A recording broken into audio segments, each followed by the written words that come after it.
एक गांव में रामू नाम का एक व्यक्ति अपनी पत्नी के साथ रहता था। वह जिस गांव में रहता था उस गांव का सबसे गरीब व्यक्ति वही था। वो मजदूरी करके थोड़े बहुत पैसे ही कमा पाता था। उसके पास रहने को ढंग का घर भी नहीं था, खाने को 2 समय का खाना नहीं था और ना ही अच्छे अच्छे कपड़े थे। गांव वाले रामू और उसकी पत्नी की जरा भी इज्जत नहीं किया करते थे। जिस कुएं से बाकी गांव वाले पानी लेते थे, अगर उस कुएं से पानी लेने रामू या उसकी पत्नी चली जाती थी तो सभी उन्हें भगा दिया करते थे। एक दिन रामू की पत्नी बहुत उदास होकर रामू से बोली, हमारी क्या गलती है जो गांव वाले हमारे साथ ऐसा बर्ताव करते हैं? हमने तो कभी किसी का बुरा नहीं किया। अरे, तुम चिंता क्यों करती हो? मैं हूं ना। तुम देखना, एक दिन यही गांव वाले हमसे मिलने के लिए लाइन लगा देंगे। मजदूरी करके भी इतने पैसे नहीं कमा पाता हूं जितना बाकी कमा लेते हैं, लेकिन तुम देखना, एक ना एक दिन हमारा भी सम्मान होगा। रामू दिल का बहुत अच्छा इंसान था। वो कभी किसी के साथ बेईमानी नहीं करता था। यही उसकी सबसे बड़ी खूबी थी। एक रात बहुत जोर की आंधी आई। रामू का घर कच्चा घर था, इसीलिए उसे डर लगने लगा कि कहीं उसका घर पानी के बहाव के साथ बह न जाए। रामू और उसकी पत्नी ने कुछ जरूरी सामान अपने हाथों में उठा लिए और पास ही अपने भाई के घर चलने लगे। रामू के भाई का घर पक्का था, इसीलिए रामू ने सोचा कि जरूरी सामान उसके घर में रख देते हैं। रामू हाथ में सामान लेकर अपने भाई के घर तक आया। रामू के साथ साथ उसकी पत्नी भी आई। भाई, नीचे आ जाओ, कुछ काम है। रामू का भाई नीचे आया और बोला, हाँ, क्या हुआ? इतनी बारिश में यहाँ क्यों आए हो? भाई, तुम्हें मेरे घर का हाल तो पता ही है। सारा सामान पानी के साथ बह ना जाए, इसलिए मैं कुछ अपना जरूरी सामान तुम्हारे घर में रखना चाहता हूँ। क्या तुम्हारा सामान मेरे घर पर? नहीं नहीं, मेरी पत्नी मुझे बहुत डांटेगी। मैं नहीं रख सकता तुम्हारा सामान। तुम जाओ, अपने घर में ही रहो। रामू का भाई गुस्से में अपने घर के अंदर चला गया। रामू और उसकी पत्नी दुखी होकर वापस अपने घर आ गए। बारिश बहुत जोर से हो रही थी, इसीलिए रामू और उसकी पत्नी अपना सामान और घर की रखवाली करने के लिए पूरी रात जागते रहे। सुबह हुई। अब तक बारिश बंद हो चुकी थी। अब ऐसी बरसात की स्थिति में रामू को एक भी काम नहीं मिल पा रहा था। कुछ महीने इसी तरह गुजर गए।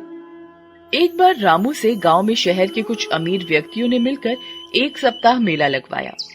सभी अमीर व्यापारी अपनी अपनी मोटर गाड़ियों में गांव का मेला देखने आए। एक व्यापारी अपनी गाड़ी से गांव तक आ गया। अचानक जोर जोर से बारिश होने लगी। उस व्यापारी की गाड़ी कीचड़ में फंस गई। उसने बहुत कोशिश की, लेकिन उसकी गाड़ी कीचड़ से नहीं निकल पा रही थी। बारिश बहुत तेज हो रही थी। गांव के कुछ लोग वहां से गुजर रहे थे तो व्यापारी ने उनसे मदद मांगी। इतनी बारिश में हम क्या मदद करेंगे? ऐसा कहकर वे लोग वहां से चले गए। लगातार बारिश हो ही रही थी।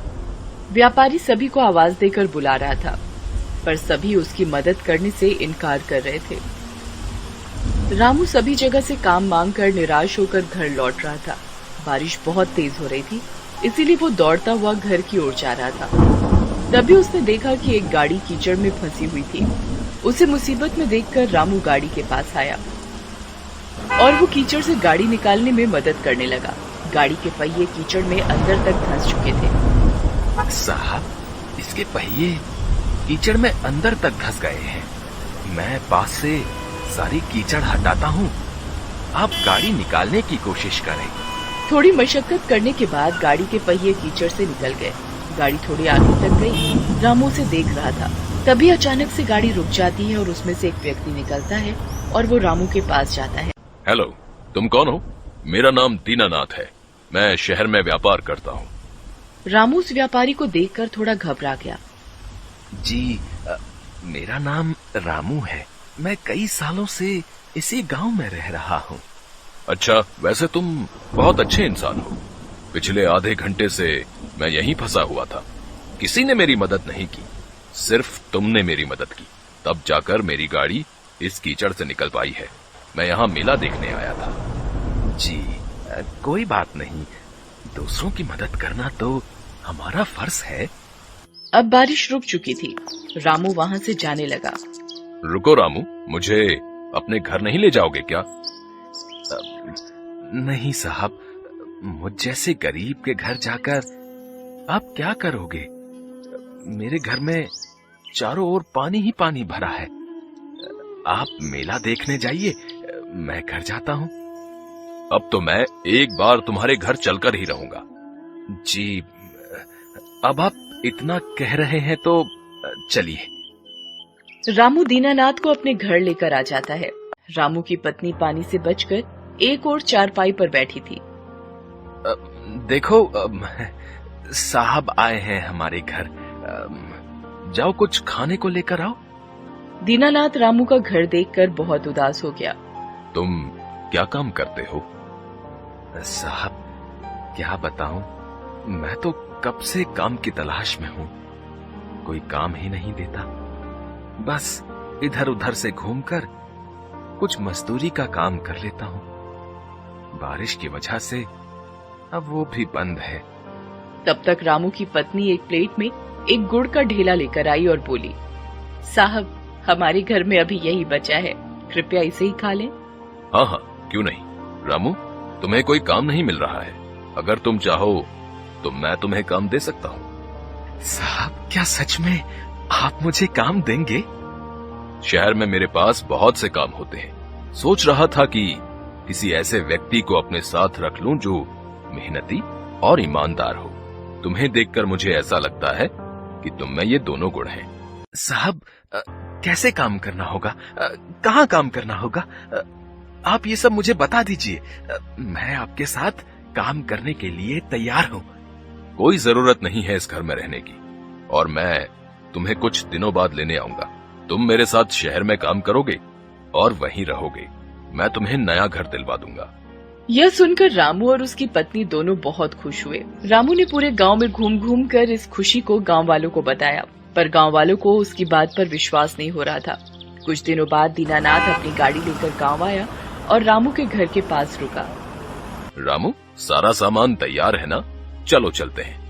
रामू और उसकी पत्नी सारा सामान लेकर दीनानाथ की गाड़ी में बैठ गए। गाड़ी चल पड़ी। सभी गांव वालों का ध्यान उन्हीं लोगों पर था। दीनानाथ रामू और उसकी पत्नी को शहर लेकर आ गया। उसके बाद उसने उन दोनों को रहने के लिए एक घर दे दिया। रामू सारे काम अच्छे से समझ गया था। अब वो दीनानाथ के साथ काम करने लगा। रामू का घर बहुत ही सुंदर था और रामू अब पैसे भी अच्छे खासे कमा लेता था। धीरे धीरे करके सभी गांव वाले रामू और उसकी पत्नी से मिलने और उनके घर को देखने के लिए शहर आने लगे। जिस भाई ने रामू के सामान को रखने से मना कर दिया था, अब वो रामू को भाई भाई कहता नहीं थकता था। रामू ने आखिर में अपनी ईमानदारी से वो सब कुछ पा लिया जो उसे अब तक नहीं मिला था। Best buddies. Hello friends, thanks for watching this video. अगर आपको ये वीडियो पसंद आया है तो प्लीज लाइक, सब्सक्राइब, कमेंट्स करें इस वीडियो पर, और हाँ, शेयर करना भी ना भूलें। और भी मजेदार वीडियो देखने के लिए नीचे दिए गए बेल आइकॉन को दबाएं। देखते रहिए बेस्ट बडीज।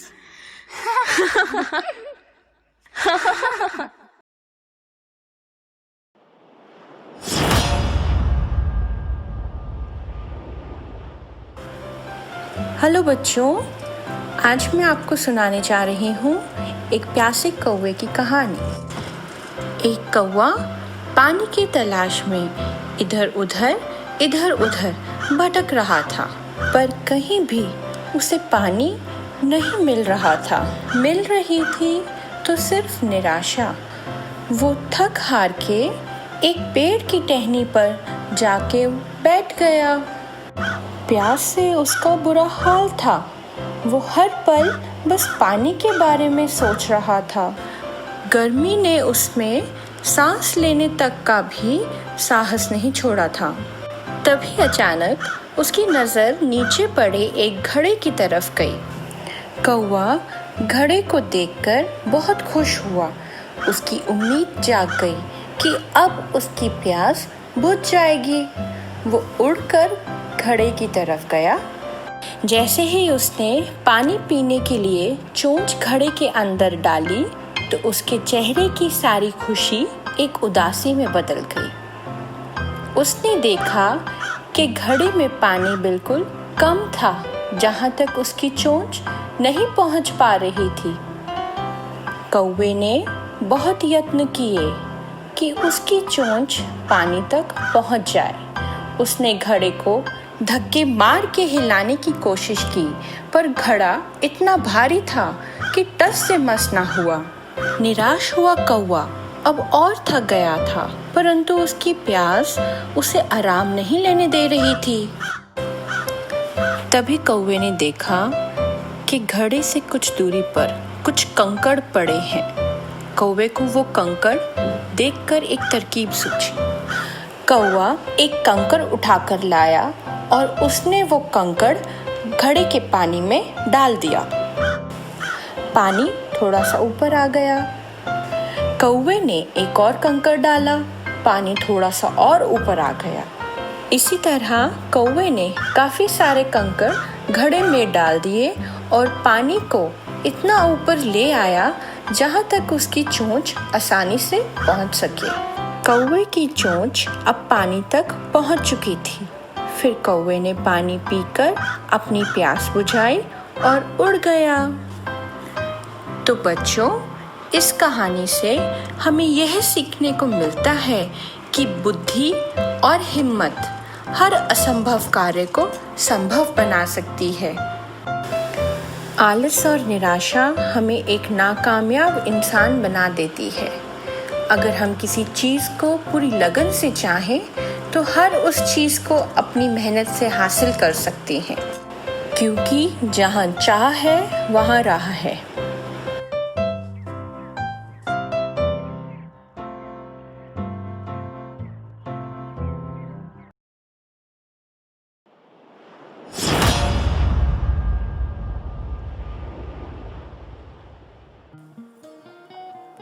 हेलो बच्चों, आज हम सुनते हैं ईमानदार लकड़हारे की कहानी। एक बार की बात है, एक गांव में एक नदी के किनारे एक लकड़हारा रहता था जिसका नाम था भुवन। भुवन रोज नदी के किनारे लकड़ियां काटता और अपना गुजारा करता। भुवन बचपन से ही बहुत मेहनती था। वह अपने काम को बड़ी लगन एवं मेहनत से करता था। भुवन सबको एक ही सीख देता था। जो करेगा मेहनत वो बनेगा सफल इंसान, जो करेगा आलस वो बनेगा स्वार्थी बेईमान।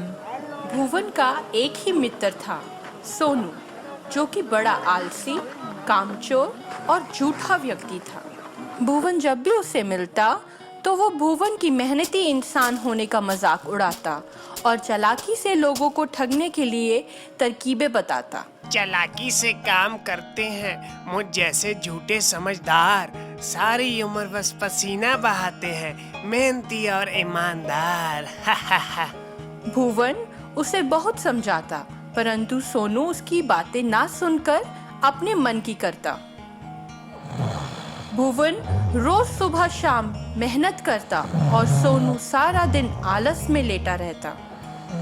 एक बार भुवन नदी के किनारे लकड़ियां काट रहा था कि अचानक टहनी काटते काटते उसकी कुल्हाड़ी जाकर नदी में गिर गई।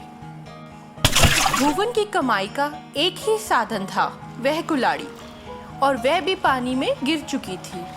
भुवन बहुत निराश हुआ और जोर जोर से रोने लगा। मेरे पास एक ही कुल्हाड़ी थी जिससे मैं काम कर सकता था, वो भी पानी में गिर गई। अब मैं काम कैसे करूंगा? भुवन को रोता देख नदी में से जल के देवता नीर प्रकट होते हैं। नीर देवता भुवन को रोते हुए देख उससे पूछते हैं, हाँ बेटा, क्या हुआ? तुम रो क्यों रहे हो? मेरी कुल्हाड़ी नदी में गिर गई है। अब मैं काम कैसे करूंगा? क्या आप मेरी कुल्हाड़ी मुझे ढूंढ के वापस कर सकते हैं? हाँ बेटा, मैं अभी तुम्हारी कुल्हाड़ी ढूंढ कर लाया। नीर देवता नदी में से एक सोने की कुल्हाड़ी ढूंढ कर लाते हैं। क्या ये थी तुम्हारी कुल्हाड़ी? नहीं नीर देवता, मेरी कुल्हाड़ी सोने की नहीं थी।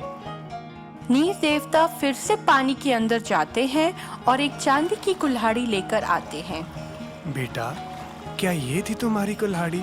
नहीं नीर देवता, ये तो चांदी की कुल्हाड़ी है, ये मेरी कुल्हाड़ी नहीं है।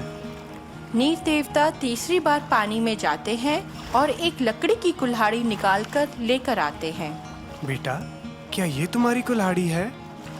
भुवन अपनी कुल्हाड़ी देखकर बहुत खुश होता है। जी नीर देवता, यही है मेरी कुल्हाड़ी। नीर देवता भुवन की ईमानदारी देखकर बहुत प्रसन्न होते हैं। भुवन, तुम बहुत ईमानदार इंसान हो। ये सोने और चांदी की कुल्हाड़ियाँ मैं तुम्हें तोहफे में देता हूँ। भुवन वह तीनों कुल्हाड़ियाँ लेकर खुशी खुशी घर जाता है। भुवन की ईमानदारी का किस्सा पूरे गांव में फैल जाता है और लोग भुवन की बड़ी तारीफ करते हैं। वहीं से सोनू सब सुनकर एक तरकीब लगाता है। अगले ही दिन सोनू भी अपनी लकड़ी की कुल्हाड़ी लेकर नदी के किनारे लकड़ियां काटने चला जाता है और जानबूझ के अपनी कुल्हाड़ी नदी में फेंक देता है और नदी के किनारे बैठ के फूट-फूट कर रोना शुरू कर देता है। मेरे पास तो एक ही कुल्हाड़ी थी, अब मैं पैसे कैसे कमाऊंगा? सोनू को रोता सुन नीर देवता फिर से प्रकट होते हैं। क्या हुआ बेटा, तुम रो क्यों रहे हो? मेरी कुल्हाड़ी पानी में गिर गई है। अरे बेटा, रो नहीं, मैं अभी तुम्हारी कुल्हाड़ी ढूंढ लाता हूँ। नीर देवता पानी में से सोनू की लकड़ी की कुल्हाड़ी ढूंढ लाते हैं। क्या ये तुम्हारी कुल्हाड़ी है? नहीं नहीं, ये मेरी कुल्हाड़ी नहीं है। नीर देवता फिर से पानी में जाते हैं और एक चांदी की कुल्हाड़ी लाते हैं। क्या ये थी तुम्हारी कुल्हाड़ी? नहीं नहीं, ये मेरी कुल्हाड़ी नहीं है। नीर देवता तीसरी बार पानी में जाते हैं और एक सोने की कुल्हाड़ी लेकर आते हैं। बेटा, क्या ये है तुम्हारी कुल्हाड़ी? सोनू सोने की कुल्हाड़ी देखकर बहुत खुश होता है। हाँ नीर देवता, यही है मेरी सोने की कुल्हाड़ी। नीर देवता को सोनू के झूठ बोलने और बेईमानी करने पर बहुत गुस्सा आता है। झूठ? तुम एक बेईमान व्यक्ति हो, इसीलिए हम तुम्हारी झूठ बोलने की वजह से तुम्हारी लकड़ी की कुल्हाड़ी भी तुम्हें वापस नहीं देंगे। सोनू ये सुनकर बहुत निराश होता है और जोर जोर से रोने लगता है। मेरी कुल्हाड़ी, अब से मैं कभी भी जिंदगी में झूठ और बेईमानी नहीं करूंगा। मेहनत करके एक सफल इंसान बनूंगा। और इसके बाद सोनू भी भुवन की तरह एक मेहनती और सच्चा इंसान बन जाता है। तो बच्चों, इस कहानी से हमें यह शिक्षा मिलती है कि सच्चाई और ईमानदारी के रास्ते पे जो चलता है वही मेहनती आदमी एक दिन सफल व्यक्ति बनता है।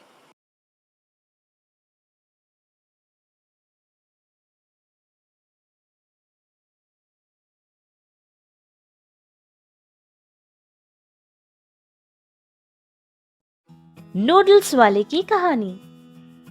शिरीष 9th क्लास पढ़ रहा था। उसके माता पिता उनके गांव में एक छोटे से होटल में काम किया करते थे। शिरीष उनका इकलौता बेटा था जिससे बहुत ज्यादा लाड और प्यार से वो पला था। उसके माता पिता जो भी वो मांगता था उसको इनकार किए बिना सब कुछ उसके सामने हाजिर रखते थे। वो अच्छा पढ़कर अपनी जिंदगी में आगे बढ़े, इसके लिए वो लोग कोई कमी नहीं रखते थे। उसकी स्कूल की फीस बहुत ज्यादा होती थी, लेकिन फिर भी बहुत बड़े प्राइवेट स्कूल में उसे पढ़ाया करते थे। उसकी 9th क्लास की एग्जाम्स खत्म हो गई थी, फिर समर हॉलिडेज दे दिए गए थे। पिताजी, मेरे सारे फ्रेंड्स इन हॉलिडेज में टूर के लिए प्लान बना रहे हैं और मैं भी जाना चाहता हूँ। अरे ये सारे टूर वूर से हमें क्या लेना देना। तुम तो जानते हो ना बेटा कि तुम्हारे पिताजी कितनी मेहनत करते हैं तुम्हारे लिए। जितनी हैसियत उनकी है उससे ज्यादा करते हैं वो तुम्हारे लिए। अरे कमला, चुप रहो। अगर ये सब कुछ अब नहीं करेगा तो कब करेगा? अपने फ्रेंड्स के साथ घूमना फिरना भी चाहिए। 10 और 15 साल के बाद तो वो खुद जिम्मेदार बन जाएगा, तब तो उसे समय ही नहीं मिलेगा ये सब करने के लिए। अरे ये क्या कह रहे हैं आप ही बिगाड़ रहे हैं हमारे बच्चे को। अरे उसको तो जिम्मेदारी सिखानी चाहिए ना। अगर आप ही उसे ये सब कुछ सिखाएंगे तो वो जिम्मेदारी कैसे सीखेगा? अरे बेटा, तुम्हारी माँ तो ऐसे ही कहती रहेगी। ये पैसे लो और जाओ अपने फ्रेंड्स के साथ अच्छे से घूम फिर कर आ जाना, ठीक है? शिरीष ने उसके पिता के दिए पैसे लेकर अपने फ्रेंड्स के साथ टूर के लिए चला जाता है। फिर दूसरे दिन शिरीष के माता पिता दोनों ही होटल के लिए चले जाते हैं। तभी एक बड़ी सी लॉरी आकर उनके होटल को टक्कर दे देती है, जिसके कारण वहीं के वहीं शिरीष के माता पिता दोनों ही मर जाते हैं। लेकिन अच्छी बात ये थी कि उस समय में होटल में कस्टमर कोई भी नहीं था। बहुत बुरी तरह से उस एक्सीडेंट में शिरीष के माता पिता दोनों ही मर जाते हैं। अरे ये कैसा अनर्थ हो गया? उनका बेटा भी तो गांव में नहीं है। हाँ, शिरीष तो उसके फ्रेंड्स के साथ किसी टूर के लिए गया हुआ है। आने के लिए शायद 10 दिन लग जाएंगे उसको। फिर तो मुझे लगता है कि उनके रिश्तेदारों को हमें खबर कर देनी चाहिए। यही पड़ोस के ही गांव में कमला का एक भाई भी रहता है, उसको खबर कर देते हैं। गांव के लोग उनके रिश्तेदारों को खबर पहुंचाते हैं, लेकिन कोई रिश्तेदार भी वहां आने के लिए तैयार नहीं था, जिसके कारण गांव के कुछ लोगों ने ये फैसला लिया था कि विधि विधानों के साथ जो कार्यक्रम करना है वो वही लोग कर देंगे। जिस जगह पर एक्सीडेंट हुआ था पुलिस वहां पहुंचती है और वहां जितने भी छोटे बड़े दुकान थे उन सभी को बंद करवा देते हैं। ये सारी बातें शिरीष को बिल्कुल नहीं पता थी। ठीक 10 दिन बाद शिरीष अपने गांव में वापस लौटता है। अरे ये क्या? ये होटल टूट कैसे गया? माँ, पिताजी! ऐसे ही चिल्लाता हुआ वो अपने घर की तरफ भागने लगता है। फिर घर जाकर भी अपने माता पिता के लिए ढूंढता है। माँ, पिताजी! अरे कहाँ हो आप लोग? हमारे होटल को क्या हो गया है? शिरीष की बातें सुनकर पड़ोस में रहने वाली एक औरत आकर रोती हुई शिरीष को सारी बात बताती है कि कैसे उन दोनों का एक्सीडेंट हो जाता है और उसके माता पिता की मौत कैसे हुई थी। ये बात सुनते ही शिरीष की तो धड़कनें रुक गई थी और वो बहुत ज्यादा रोने लगा था। शिरीष की माँ कमला ने उसके पिता से प्यार करके शादी की थी। शिरीष का पिता भी एक अनाथ था, जिसके कारण उनकी शादी के लिए कमला के घर वालों ने इनकार किया था, लेकिन कमला ने बिल्कुल नहीं सुनी थी। शिरीष के पिता से शादी कर ली थी।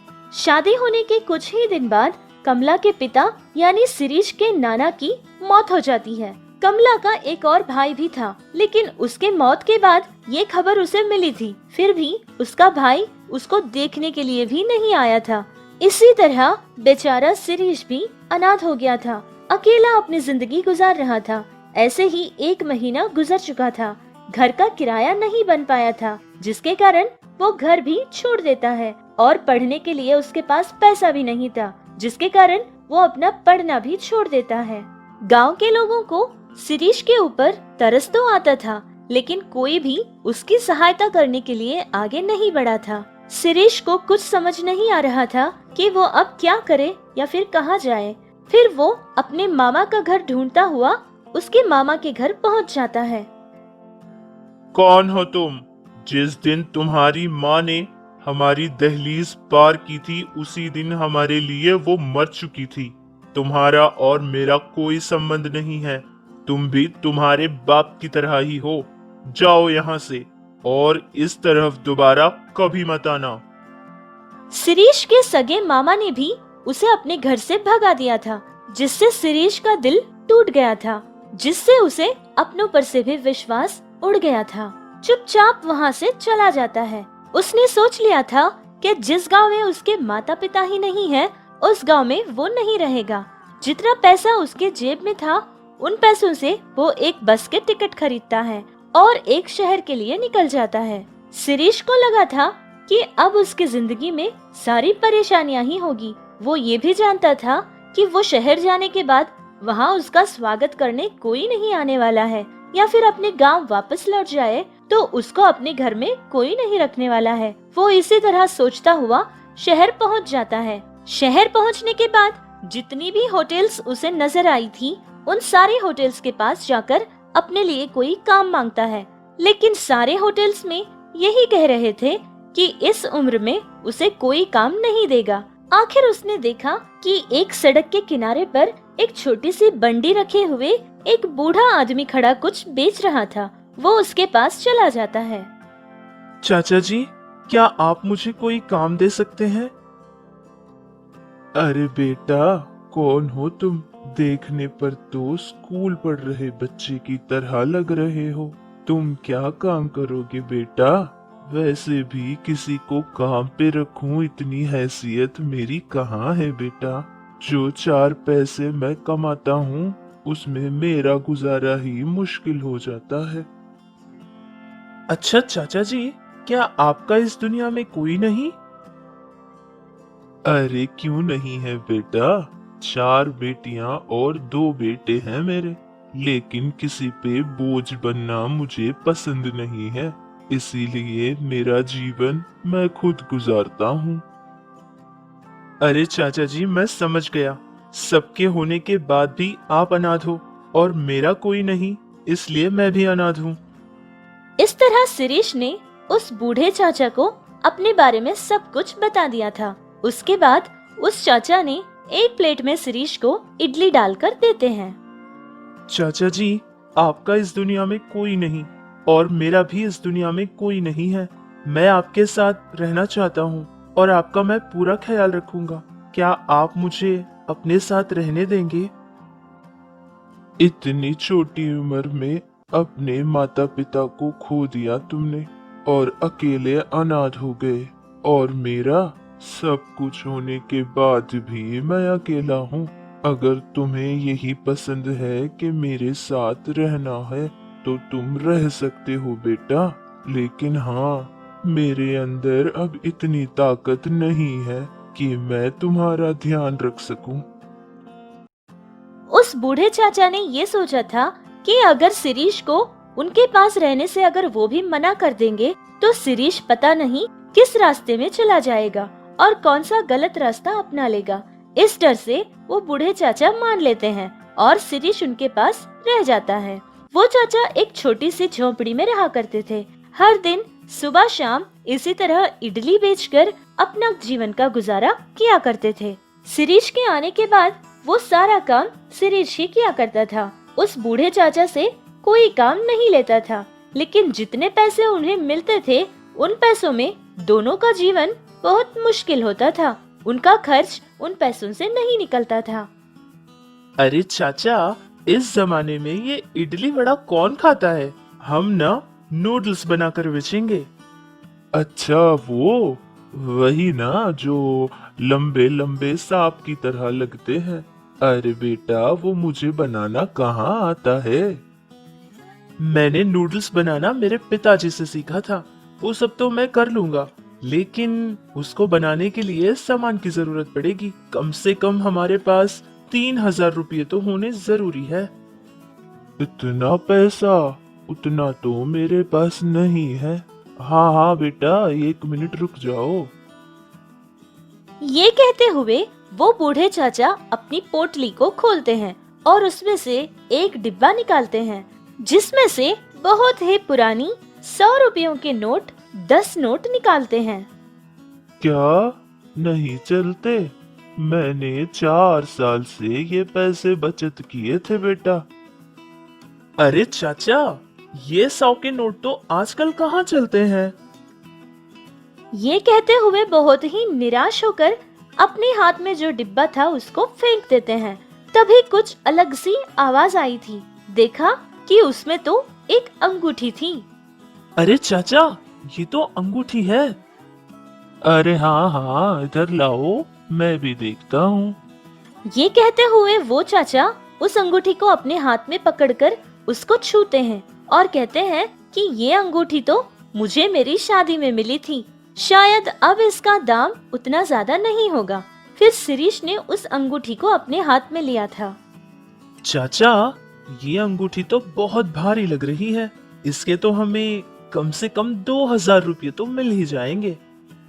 फिर उस अंगूठी को लेकर वो दोनों अच्छे से तैयार होकर एक सोने की दुकान को चले जाते हैं और फिर उस अंगूठी को बेच देते हैं। जितना उन लोगों ने सोचा था उससे कुछ ज्यादा ही पैसा उन्हें मिला था। जिन पैसों से जो जो चीजें नूडल्स बनाने के लिए चाहिए थी, जैसे कि एक बड़ी सी कढ़ाई और उसके लिए जो जरूरी सामान होता था, वो सारा सामान खरीद कर लाते हैं। शिरीष और वो बूढ़े चाचा दोनों मिलकर नूडल्स बनाना शुरू करते हैं। पहले तो बहुत कम लोग ही उनके पास खरीदा करते थे, लेकिन जैसे ही वक्त बदलता गया, धीरे धीरे सारे लोग उनके पास ही आकर नूडल्स खरीदा करते थे, जिससे उनको बहुत अच्छा लाभ मिल जाता था। उनका जीवन भी बहुत आराम से गुजर जाया करता था। कुछ दिन ऐसे ही गुजरने के बाद वो बूढ़े चाचा शिरीष को कहते हैं कि अब वो 10वीं क्लास भी ज्वाइन करे। ये कहकर वो एक सरकारी स्कूल में उसका दाखिला भी करवा देते हैं। एक तरफ नूडल्स की बंडी और दूसरी तरफ स्कूल, इस तरह वो बहुत अच्छे से पढ़ाई किया करता था। फिर वो एक दिन 10वीं क्लास में फर्स्ट क्लास से पास भी हो गया था। कुछ दिन ऐसे ही गुजर गए थे। फिर अचानक उस बूढ़े चाचा की हालत बिगड़ती गई। उनकी तबीयत बहुत खराब रहती थी। शिरीष उनको कोई काम करने नहीं देता था, उनका बहुत अच्छे से ध्यान रखा करता था। बेटा शिरीष, इस उम्र में मैं तुम पर बोझ बन गया हूँ ना। पता नहीं कब तक जिंदा रहूंगा। भगवान अगर जल्दी मुझे अपने पास ले ले तो अच्छा होगा। अरे चाचा, ये आप क्या कह रहे हैं? आप चाहते हैं कि मैं फिर से अनाथ हो जाऊं? चाचा, आपकी वजह से मुझे कोई परेशानी नहीं है, बल्कि अगर उस दिन आपने मेरा साथ नहीं दिया होता तो पता नहीं मेरा क्या होता। वैसे भी अब तो आप बस 80 साल के हो। 10 और 15 साल तो मेरे साथ आराम से गुजार देंगे आप। और हाँ चाचा, मैं आपका पूरा ख्याल रखूंगा, आपको कभी अकेला नहीं छोड़ूंगा।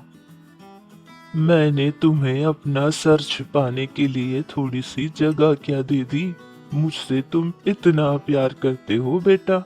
और जिन औलाद को मैंने जन्म दिया था, वो लोग तो कम से कम मुझसे बात भी नहीं करते। उन लोगों ने मेरा साथ कभी नहीं दिया था, और उस समय में भी मैं जीना चाहता था। और अब तो मेरे साथ तुम हो ना बेटा। अब तो मैं 100 साल जी लूंगा। शिरीष बहुत ज्यादा मेहनत करके काम किया करता था। नूडल्स बेचकर जो पैसे कमाता था, उन पैसों को वो बचत भी किया करता था। जो पैसे उसने बचत किए थे, उन पैसों से एक छोटी सी होटल किराए पर ले लेता है और 2 आदमियों को भी काम पर रख लेता है, और काउंटर पे तो वो अपने चचा जी को बैठा देता है। इस तरह उनकी जिंदगी बहुत खुशी खुशी गुजरने लगी।